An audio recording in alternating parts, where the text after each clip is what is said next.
I wasn't supposed to see it. Her laptop was left open on the kitchen counter, screen glowing in the half-dark of early morning, and curiosity snagged me like a hook. At first, I thought it was some spam pop-up, a joke maybe. But the photo staring back at me was hers. My wife's picture, cropped and edited, paired with words that didn't feel like hers at all.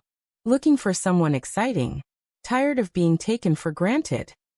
My breath caught, sharp and painful, as though the room itself had stolen the air.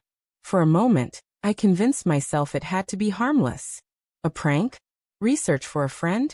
Something, anything, other than the obvious.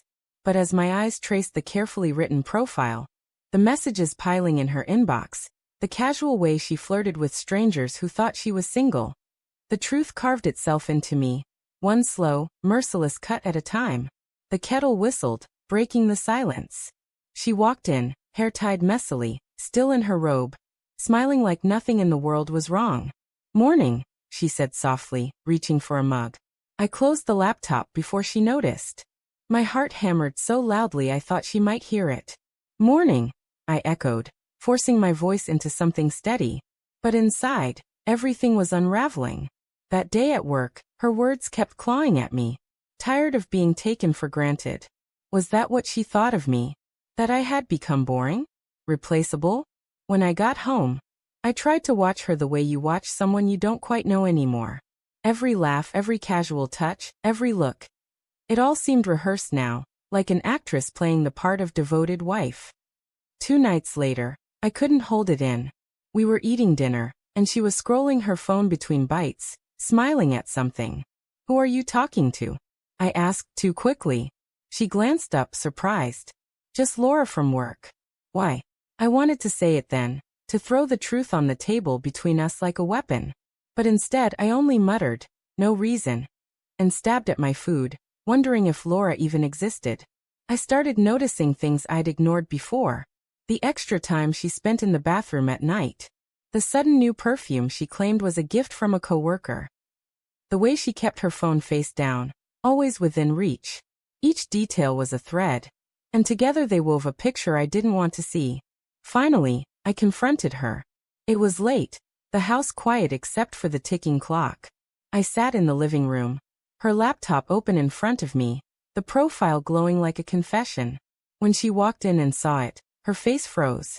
Then slowly, she set down the glass of water she was holding and sighed. "You weren't supposed to see that."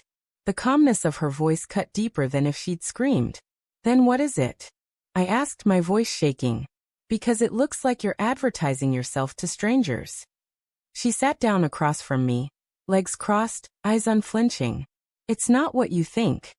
"Then explain it." She hesitated, biting her lip. Then, as if rehearsed, she said, "I wanted to prove a point. That you take me for granted. That you act like I'll always be here no matter what. I needed you to see I'm not some permanent fixture in your life.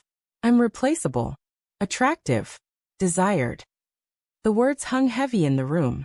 I stared at her, searching her face for some flicker of guilt, some sign she understood what she'd done. So this was what? A game? A test? "Yes," she whispered, but her eyes slid away. "I never planned to meet anyone. It was just to remind you that other people want me too." Her explanation should have brought relief. No physical betrayal, just a cruel kind of theater. But instead, it hollowed me out even more. Because what kind of love sets traps? What kind of marriage needs games to measure worth? "You could have just talked to me," I said, voice low-breaking. "You could have told me how you felt. Instead I gestured to the screen, to the strangers who'd been invited to see pieces of her I thought were mine alone. "You put us here." Tears welled in her eyes then, but I didn't know if they were for me or for herself. The weeks that followed blurred together. I couldn't unsee the messages, the playful emojis, the casual betrayal disguised as proof of her desirability. At night, lying next to her, I felt a canyon between us. Every word she spoke sounded staged. Every kiss, every touch, felt like a performance meant to convince me of something I no longer believed. She tried to defend herself. "I was desperate," she said one night, clinging to me. "You don't understand what it's like to feel invisible." But all I could think was, And you don't understand what it's like to feel replaced before you're even gone. The twist came quietly, like all betrayals do. One evening while she showered, her phone lit up beside me. A notification. Another message. My hands shook as I opened it. It wasn't a stranger. It was someone familiar. A name I recognized, her coworker Mark. The messages weren't part of the fake profile. These were private. Real. Can't stop thinking about last night. You're addictive. My chest collapsed in on itself. It hadn't been a test. Not anymore. Maybe not ever.